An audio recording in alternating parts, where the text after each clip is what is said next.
Good morning बच्चों। Last class में electric flux का एक जनरल आइडिया लिया था हमने। आज हम इलेक्ट्रिक फ्लक्स को पूरी तरीके से समझेंगे एग्जांपल्स के साथ। और ये बहुत इंपॉर्टेंट टॉपिक बन गया है पिछले 2-3 सालों से।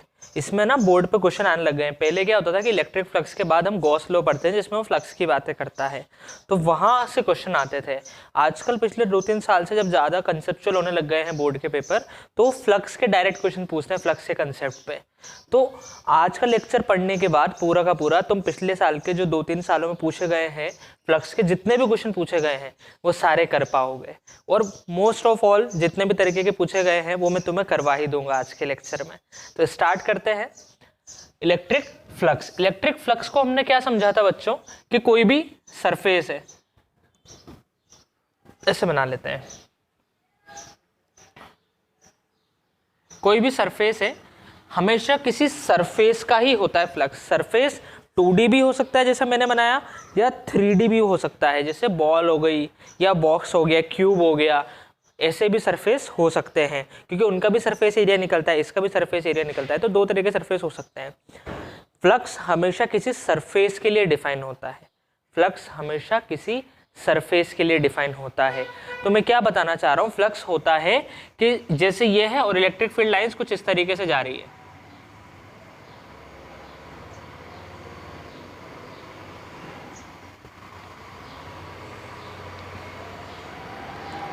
ठीक है, ये है अपनी इलेक्ट्रिक फील्ड। तो तुमसे पूछा जाए कि भाई इस सरफेस का फ्लक्स निकालो, इस सरफेस का, मैंने बोला है फ्लक्स हमेशा किसी सरफेस के लिए डिफाइन होता है। तो फ्लक्स को डिफाइन किया कैसे किया गया है, number of field lines crossing the surface perpendicularly. Number of field lines crossing the surface perpendicularly. और अब हम क्या करेंगे, देखो इलेक्ट्रिक फील्ड लाइंस का कंसेप्ट एक हाइपोथेटिकल है, तो हम बार बार उन्हें गिनने नहीं बैठेंगे कि कितनी फील्ड लाइंस जा रही है, क्योंकि वो रियलिटी में दिखती नहीं है, वो तो हमारी मनगढ़ंत कहानी है इलेक्ट्रिक फील्ड को समझने के लिए। तो जब फ्लक्स को कैलकुलेट करने की बारी आई तो लोगों ने फॉर्मूला बनाया, और फॉर्मूला क्या निकल के आया, वो आया E यानी कि इलेक्ट्रिक फील्ड का मैग्नीट्यूड, S इसका सरफेस एरिया, कॉस थीटा। यहां पे थीटा क्या है, थीटा है बच्चों ये वाला एंगल नहीं है, थीटा ये नहीं है। देखो नॉर्मल इसका कैसा बनेगा, दूसरे कलर से बनाते हैं। इस सरफेस का जो परपेंडिकुलर होगा जिसे हम नॉर्मल बोलते हैं वो इस तरफ बनेगा, यह है एस वेक्टर। तो ई वेक्टर और एस वेक्टर के बीच का एंगल होगा थीटा। एरिया वेक्टर हमेशा सरफेस के परपेंडिकुलर रहता है, तो ई वेक्टर और एस वेक्टर का बीच का जो एंगल है वो है थीटा, उसका कॉस लेना है हमें। ठीक है ना। तो फ्लक्स का क्या फॉर्मूला निकल के आया, ई एस कोस थीटा। ई इलेक्ट्रिक फील्ड का magnitude, S surface area, cos theta, S vector यानी कि नॉर्मल, और ई वेक्टर के बीच का एंगल। समझ में आई बात, ठीक है ना। अच्छा, तो इसी को हम कैसे लिख सकते हैं, phi is equal to E dot S. ठीक है ना। यहां से एक बात बहुत इंपॉर्टेंट समझ में आती है जो हमने शायद लास्ट लेक्चर में नहीं लिखी है, उसे लिख लो। डॉट प्रोडक्ट है, डॉट प्रोडक्ट का एक और नाम क्या होता है, स्केलर प्रोडक्ट। यानी कि दो वेक्टर्स को किस तरीके से मल्टीप्लाई करें कि आंसर स्केलर आए, तो वो क्या होता है, डॉट प्रोडक्ट। तो इससे मुझे पता चला कि electric flux is a scalar quantity. Electric flux is a scalar quantity. जब भी डॉट प्रोडक्ट का जो रिजल्ट होगा वो हमेशा स्केलर होता है, और क्रॉस प्रोडक्ट का जो रिजल्ट होता है वो वेक्टर होता है। ये बात हम पढ़ चुके हैं, तो ये समझ में आया, ठीक है ना। तो ये पॉइंट लिख लेना। अब हम क्वेश्चंस करते हैं फ्लक्स पे, तो और अच्छे से अपना कंसेप्ट क्लियर होगा। चलो,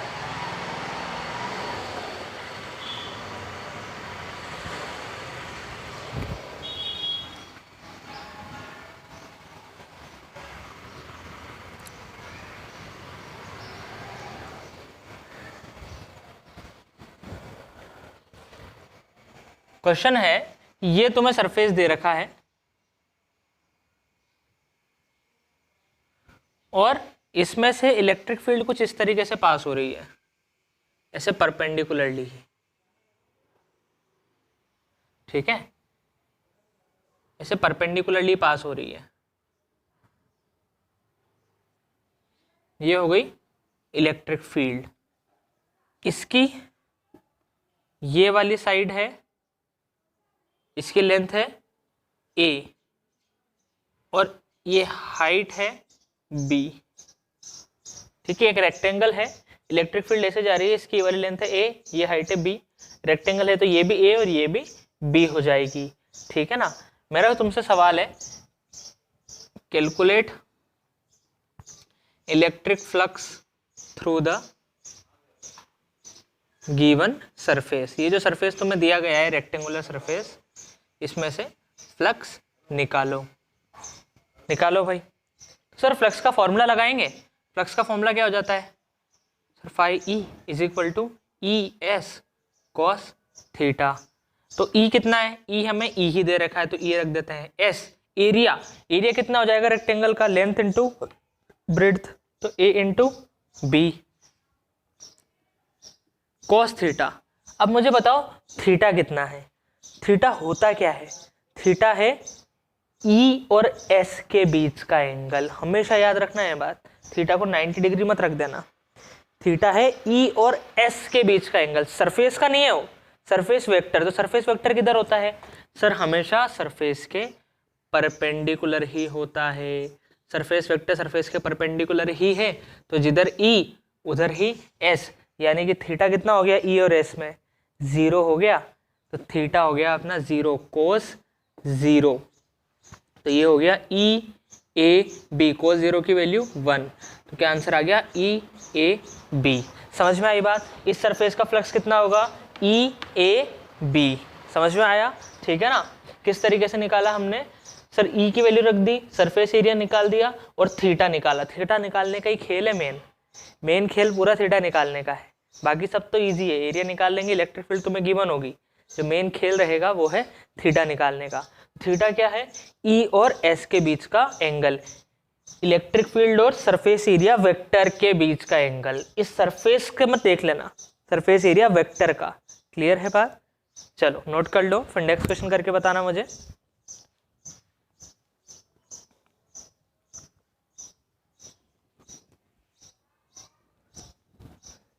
चल नेक्स्ट क्वेश्चन है बच्चों,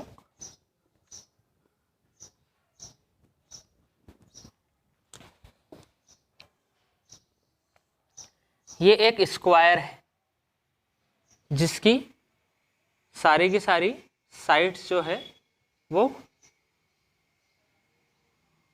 ए लेंथ की है। ये ऐसे ही रखा हुआ है, ठीक है ना, ऐसे रखा हुआ है, और इलेक्ट्रिक फील्ड भी ऐसे ही जा रही है यूं।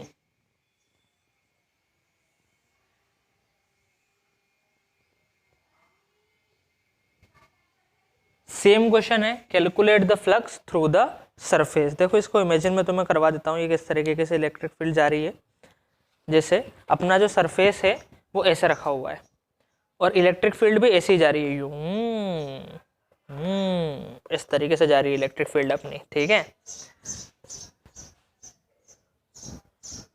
चलो निकालो फ्लक्स।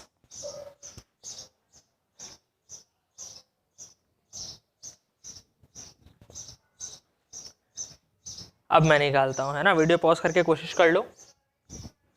सर फ्लक्स का फॉर्मूला एक ही है, ई एस कॉस थीटा। तो ई कितना है, ई ही है। एस सरफेस एरिया कितना हो जाएगा सर, स्क्वायर है तो ए स्क्वायर, साइड का स्क्वायर, कॉस कितना एंगल है सर, कितना एंगल है, इलेक्ट्रिक फील्ड और सरफेस एरिया वेक्टर के बीच में। सर इलेक्ट्रिक फील्ड इधर है, ये ऐसे रखा हुआ है, ये ऐसे रखा हुआ है बच्चों, तो इसका सरफेस एरिया वेक्टर किधर होगा, इससे परपेंडिकुलर होगा क्या, ऐसे बाहर की तरफ।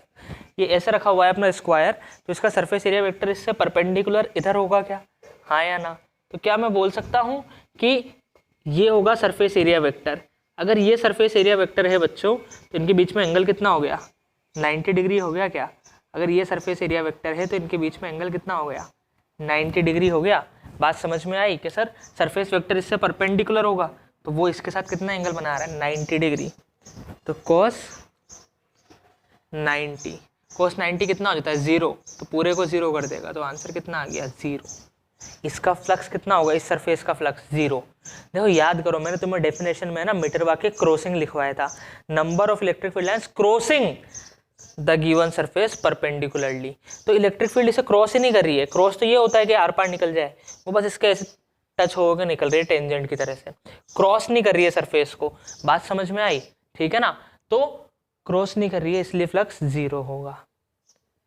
और मैथमेटिकली भी हमने निकाला तो हमें पता चल गया कि अरे यार ये ऐसे जाएगी तो एरिया वेक्टर की डायरेक्शन तो ये है, एरिया वेक्टर की डायरेक्शन ये है और इलेक्ट्रिक फील्ड इस तरफ जा रही है, तो एंगल कितना हो जाएगा 90 डिग्री हो जाएगा। तो फ्लक्स कितना हो गया 0 हो गया। समझ में आई बात?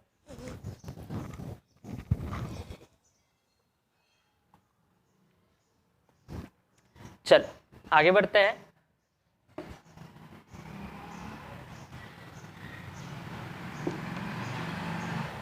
नेक्स्ट क्वेश्चन है भाई तुम्हारे लिए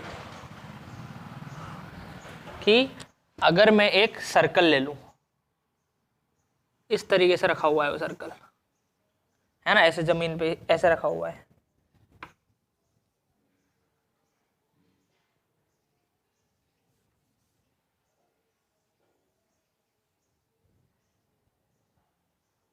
इसमें इलेक्ट्रिक फील्ड जो जा रही है वो कुछ इस तरीके से जा रही है, इस ऐसी इलेक्ट्रिक फील्ड जा रही है इसमें E, और ये एंगल तुम्हें दे रखा है 60 डिग्री, और इसके रेडियस भी तुम्हें दे दी है R, इस सर्कल की भी तुम्हें रेडियस दे दी है R, और ये इलेक्ट्रिक फील्ड इस तरीके से जा रही है 60 डिग्री का एंगल बना के।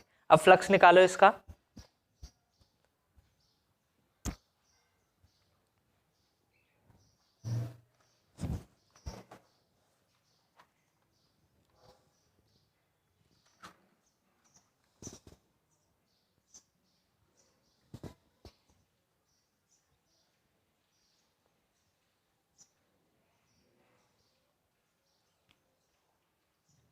हाँ भाई कैलकुलेट करो कितना फ्लक्स आ रहा है।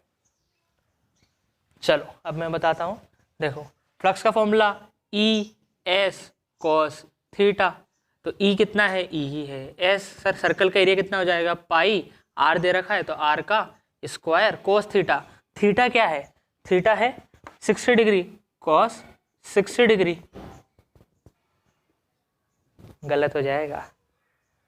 थीटा है क्या, थीटा है एरिया वेक्टर और इलेक्ट्रिक फील्ड के बीच का एंगल है, नॉर्मल और इलेक्ट्रिक फील्ड के बीच का एंगल। तो सर ये अगर ऐसे रखा हुआ है तो इसका एरिया वेक्टर ऐसे परपेंडिकुलरली जाएगा ना, इसका एरिया वेक्टर कहाँ जाएगा सर, इसके परपेंडिकुलर, ये होगा अपना एस वेक्टर, तो ये एंगल होगा थीटा। बात समझ में आई? सर अगर ये सर्कल ऐसे रखा हुआ है तो इसका जो नॉर्मल होगा, जो एरिया वेक्टर होगा, जिससे परपेंडिकुलर होता है वो तो ऐसे जाएगा, तो ये एंगल है थीटा। अब ये 60 है तो बताओ थीटा कितना हो जाएगा, क्या मैं बोल सकता हूँ कि थीटा 30 हो जाएगा, क्योंकि ये एंगल 90 डिग्री है, ये 90 है, ये 60 है, तो ये 30। सर 90 क्यों होगा, क्योंकि यही तो कंडीशन है एरिया वेक्टर की कि वो सरफेस से 90 डिग्री पे जाए, परपेंडिकुलर जाए। ठीक है, तो थीटा कितना होगा 30 होगा, 60 नहीं होगा। समझ गए बात? तो E into pi r square cos 30, तो E pi r square cos 30 की वैल्यू √3/2, तो √3 को आगे ले आते हैं, √3 E pi r square by 2। समझ में आई बात? ठीक है ना। फ्लक्स निकालना आया 2D सरफेस का, अब निकाल सकते हो। फ्लक्स समझ में आया, समझ में आ रहा है ना। क्या है कि भाई किसी भी सरफेस, पहली बात तो फ्लक्स किसी सरफेस के लिए डिफाइन होता है। कैसे निकालेंगे सर, इलेक्ट्रिक फील्ड हमें पता है, सरफेस एरिया हमें पता है, और थीटा निकालने में मेन केस होता है कि थीटा होता है सरफेस एरिया वेक्टर और इलेक्ट्रिक फील्ड के बीच का एंगल, वो निकाल लेंगे, फ्लक्स अपने आप निकल के आ जाएगा। फ्लक्स एक स्केलर क्वांटिटी होती है, फ्लक्स की यूनिट क्या हो जाती है, न्यूटन पर कूलोम इनटू मीटर स्क्वायर। ठीक है, चलो आगे बढ़ते हैं। अब हम निकालेंगे 3D सरफेस का फ्लक्स।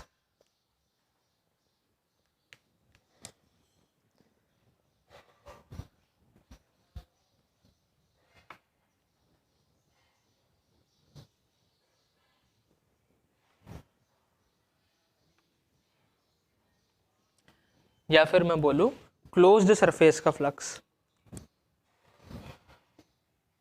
तो एक क्यूब है बच्चों,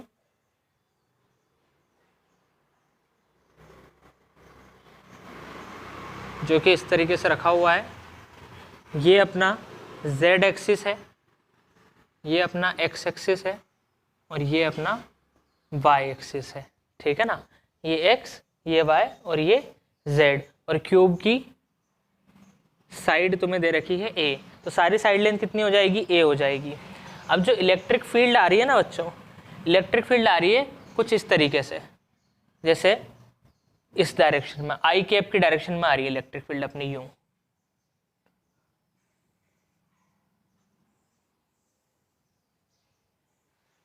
ऐसे ई तुम्हें दे रखा है ई नॉट आई कैप, ई तुम्हें दे रखा है ई नॉट आई कैप। अब बहुत ध्यान से मेरी बात सुनना, क्यूब के कितने फेस होते हैं? क्यूब के कितने फेस होते हैं? 6 फेस होते हैं। इस फेस के तुम्हें नंबर भी दे रखे हैं, जैसे ये वाला जो फेस है ये है फर्स्ट फेस, ये वाला, ठीक है। ये जो नीचे है ये है सेकंड, ये जो नीचे रखा हुआ है ये है सेकंड, ये इधर वाला है थर्ड, ये ऊपर वाला है फोर्थ, ये जो सामने आ रहा है सामने वाला है फिफ्थ, ठीक है ना।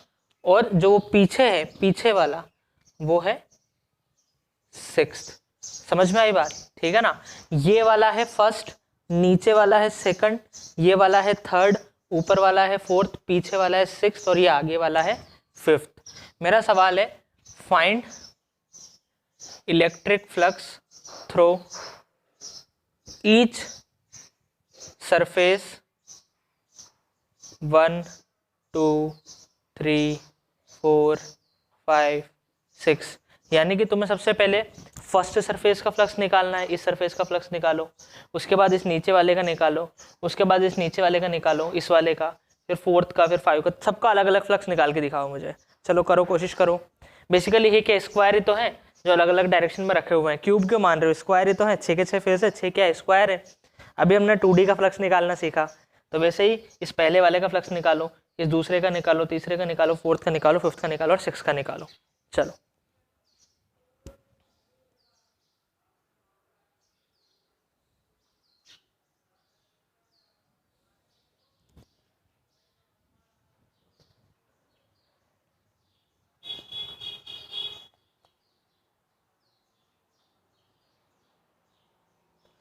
निकाल लिया?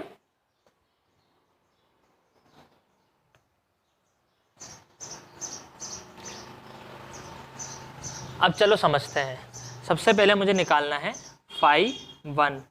सर ये होगा E into S into cos theta. तो सर E का मैग्नीट्यूड कितना है? E का मैग्नीट्यूड है E नोट। एरिया कितना हो जाएगा? ए स्क्वायर। अब मेन सवाल है थीटा क्या है, फर्स्ट का निकाल रहे हैं।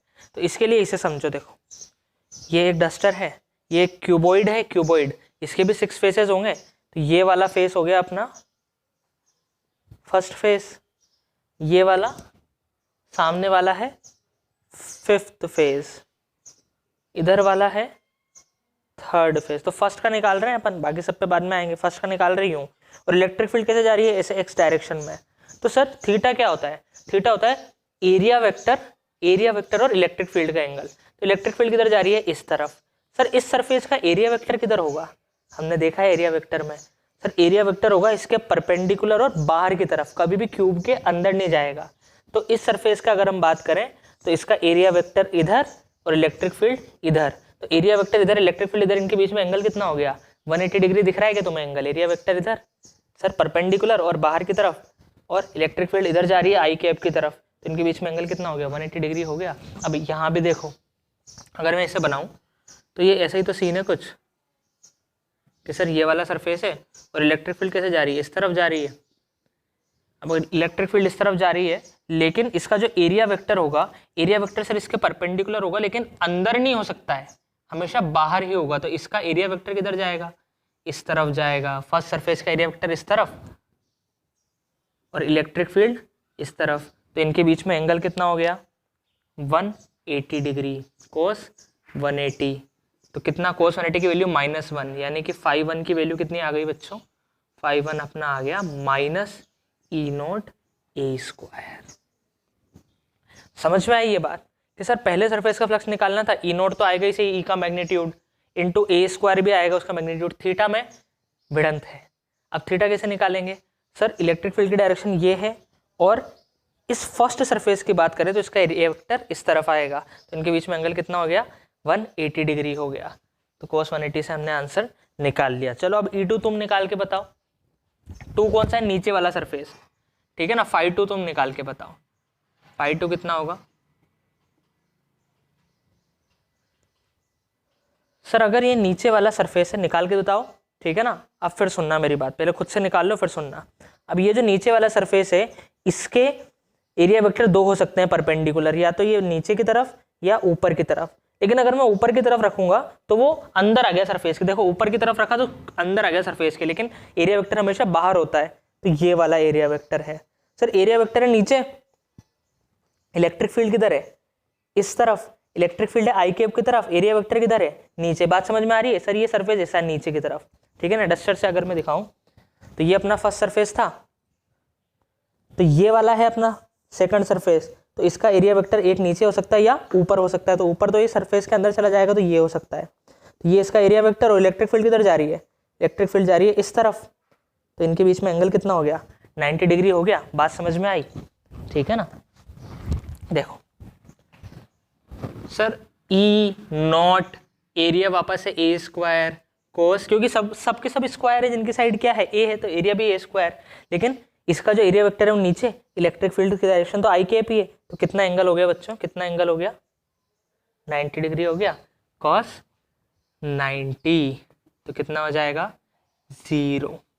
तुम ऐसे भी देख सकते हो, जैसे मैंने तुम्हें पहले बताया था कि ये जो इलेक्ट्रिक फील्ड अपनी इस तरफ जा रही है और सरफेस कैसे रखा हुआ है बेचारा ऐसे, इसको कभी क्रॉस ही नहीं कर पाएगी। इसे कभी क्रॉस कर पाएगी क्या, नहीं, इसे काट नहीं पाएगी, ऐसे इसको टकराते हुए जाएगी बस टेंजेंट की तरह, जैसे अपने लास्ट क्वेश्चन में हुआ था, ठीक है ना। अगर टकराते हुए जा रही है तो फिर नेट फ्लक्स 0। समझ में आई बात। चलो अब फाई 3 का निकाल के बताओ। प्रैक्टिस करनी है, नहीं आ रहा है सीखो, आ रहा है बहुत अच्छी बात है ना, प्रैक्टिस करनी है। चलो फाई 3 निकालो, 1 2 3 पॉज करके निकालना। अब मैं बता रहा हूँ, देखो फाई 3 यानी कि ये अपना तीसरा सरफेस है, ये यूं रखा हुआ है और ये अपना तीसरा सरफेस। सर इसका परपेंडिकुलर निकालना है, सबसे पहले तो ई नोट तो आएगा ही आएगा, ए स्क्वायर भी आएगा, ये आएगा, कोस भी आएगा। अब एंगल निकालना है, एंगल किस किस में, एरिया वेक्टर और इलेक्ट्रिक फील्ड। तो इलेक्ट्रिक फील्ड तो हमें पता है इस तरफ जा रही है आई कैप की तरफ, और इसका एरिया वेक्टर किधर जाएगा। सर दो ऑप्शन है परपेंडिकुलर के, एक तो इस तरफ एक इस तरफ, पर क्यूब के अंदर तो आ ही नहीं सकता, इसका जो परपेंडिकुलर है वो इसके अंदर तो आ ही नहीं सकता। हमेशा जो एरिया वेक्टर है वो बाहर की तरफ होता है। हमने 3D सरफेस में बात लिखी थी कि एरिया वेक्टर हमेशा बाहर की तरफ, तो फिर इसका एरिया वेक्टर बाहर, इलेक्ट्रिक फील्ड भी इधर ही, देखो इलेक्ट्रिक फील्ड भी इधर ही और इसका एरिया वेक्टर भी तो इस तरफ ही होगा। तो सर ये एरिया वेक्टर और यही इलेक्ट्रिक फील्ड, तो थीटा कितना हो जाएगा, 0 डिग्री हो जाएगा। बात समझ में आई। तो sir E naught a square कोस 0 की वैल्यू 1, तो 1 से किसी भी चीज़ को मल्टीप्लाई करेंगे वही आ जाएगा। बात समझ में आ रही है। सारा खेल थीटा का है, सारा खेल थीटा का है। थीटा निकालना सीख जाओगे, फ्लक्स निकालना सीख जाओगे। समझ में आया, ठीक है ना। अब 5 4 निकाल के बताओ। चलो 5 4 निकाल के बताओ, करो कोशिश करो, खुद से करो, जब भी तो कॉन्फिडेंस आएगा। करो, वीडियो पॉज करके ट्राई करो, 5 4 निकालो।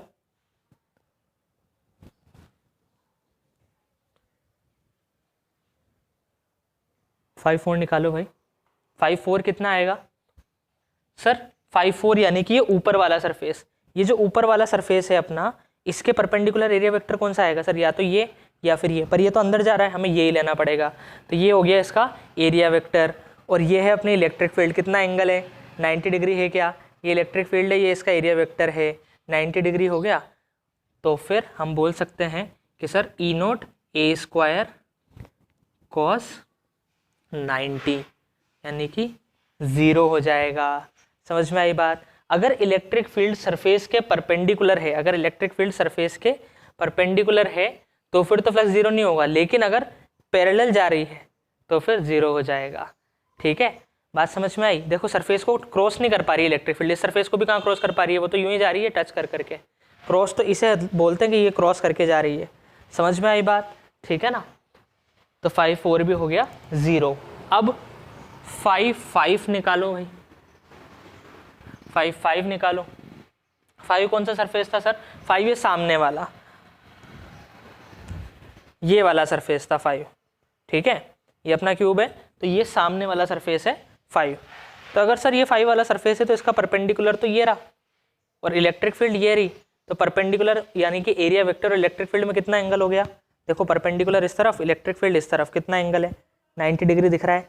ये तो जेड एक्सिस की तरफ है और ये एक्स एक्सिस की तरफ है, तो दोनों में 90 डिग्री का एंगल है। तो हम बोल सकते हैं कि सर इसका भी ई नोट ए स्क्वायर कॉस 90 यानी कि 0 आ जाएगा। अब आखिरी बचा है 5/6 निकाल के दिखा दो बच्चों। 5/6 खुद से निकालो, आई होप अब तो निकाल लोगे तुम। ऊपर वाला सरफेस बच रहा है अपना शायद अंदर वाला, ठीक है ना, निकाल के बताओ 5/6 कितना आएगा।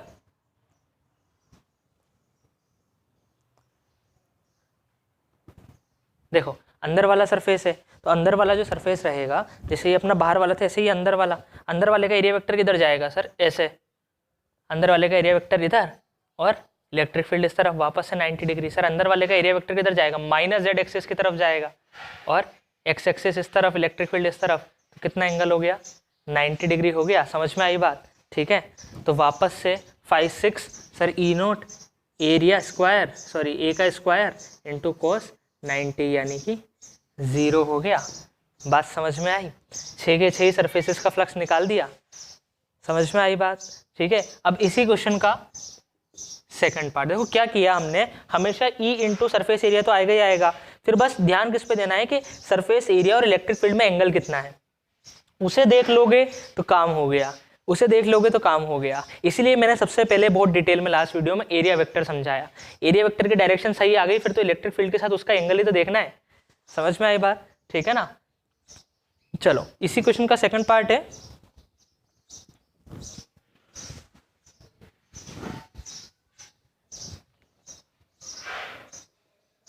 what is the flux through the whole cube। इस पूरे क्यूब का फ्लक्स कितना होगा, ठीक है। अभी हमने क्या किया, अभी हमने हर सरफेस का फ्लक्स निकाला। अब तुमसे पूछा जा रहा है कि इस पूरे के पूरे क्यूब, ये भी तो एक सरफेस है, इसका फ्लक्स कितना होगा। तो वही मैं तुम्हें सिखाना चाह रहा था। जब भी क्यूब, क्यूबॉइड, सिलेंडर ऐसी 3D चीज़ों का फ्लक्स निकालना है ना, तो उसके जितने भी सरफेस है उन सबका अलग अलग फ्लक्स निकाल लो। जैसे इसके 6 फेस थे, सबका अलग अलग फ्लक्स निकाल लिया, तो जो फाई टोटल होगा उस पूरे क्यूब का वो इक्वल होगा φ1 + φ2 + φ3 सारे फेसेस के फ्लक्स को ऐड करके। तो डायरेक्ट ऐड करना है क्या, हाँ स्केलर क्वांटिटी है, डायरेक्ट ऐड कर दो। तो देखो φ1 कितना आया था, minus E naught a square plus φ2 0 आया था भाई, φ2 तो 0 था, φ3 ई नोट ए स्क्वायर, φ4 0, φ5 भी 0, φ6 भी 0। अब E naught a square minus E naught a square यानी कि 0। कितना आ गया इसका net flux, 0 newton metre square पर कूलम। इस पूरे क्यूब का अगर हमने फ्लक्स निकाला तो वो कितना आया, 0।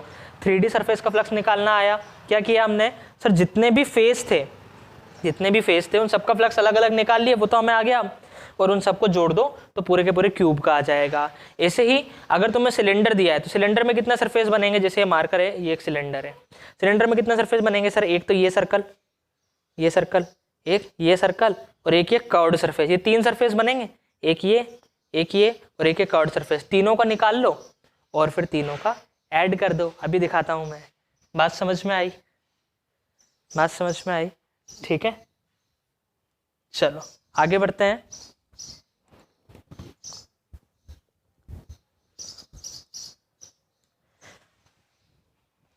सेम क्वेश्चन तुम्हें होमवर्क में दे रहा हूं मैं, इसे जरूर करके दिखाना, ठीक है ना, इसे जरूर करके देखना, लगभग सेम है, फिर चेक करते हैं तुम्हारे कंसेप्ट कितने क्लियर होंगे, ठीक है। ये अपना क्यूब है बच्चों,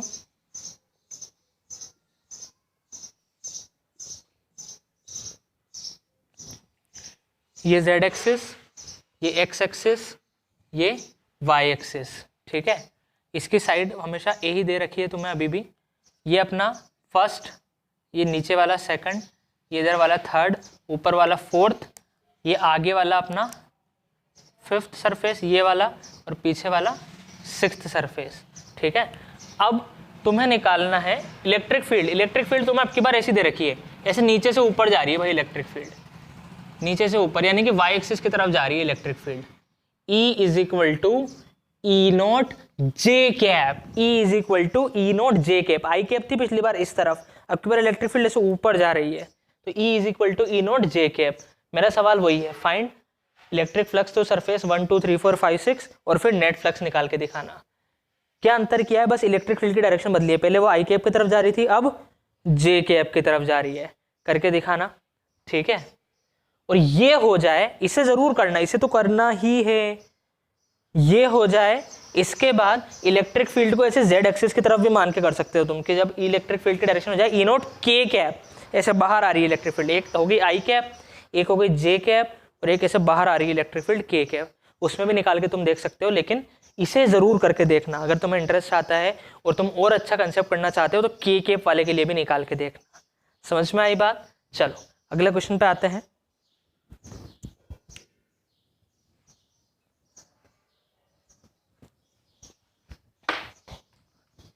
देखो मैं तुम्हें बहुत डिटेल में एक्सप्लेन कर रहा हूँ, यही मानते हुए कि हाँ भाई एक एक चीज़ समझ में आनी चाहिए, ठीक है, इसीलिए थोड़ा ज़्यादा टाइम भी लग रहा है। इस बात की टेंशन नहीं लेनी है हमें कि सर इतने वीडियोज़ एक ही चैप्टर में।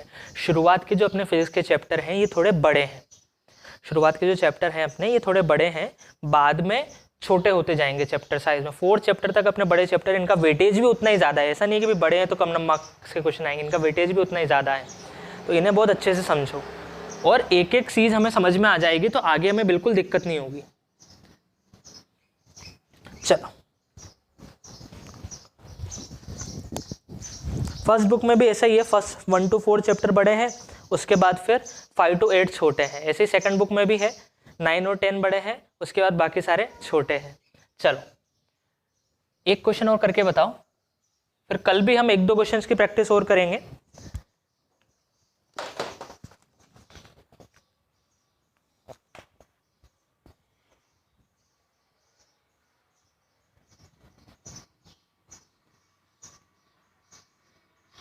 ये एक्स एक्सिस, ये वाई एक्सिस, ये जेड एक्सिस, इसमें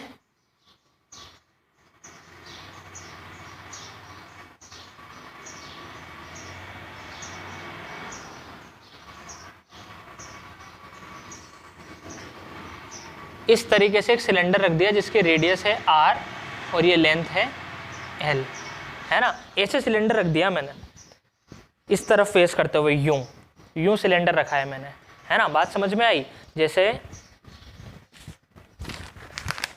ये सिलेंडर है, इसको मैंने यूं रख दिया है ऐसे, ये अपना एक्स एक्सिस, ये वाई और ये जेड, तो मैंने यूं सिलेंडर रख दिया है। और इलेक्ट्रिक फील्ड भी इसी तरफ है बच्चों, इलेक्ट्रिक फील्ड की जो डायरेक्शन है, ग्रीन मार्कर कहाँ गया, कहाँ गया यार, ये रहा। इलेक्ट्रिक फील्ड भी इसी तरफ है, E is equal to E naught i cap.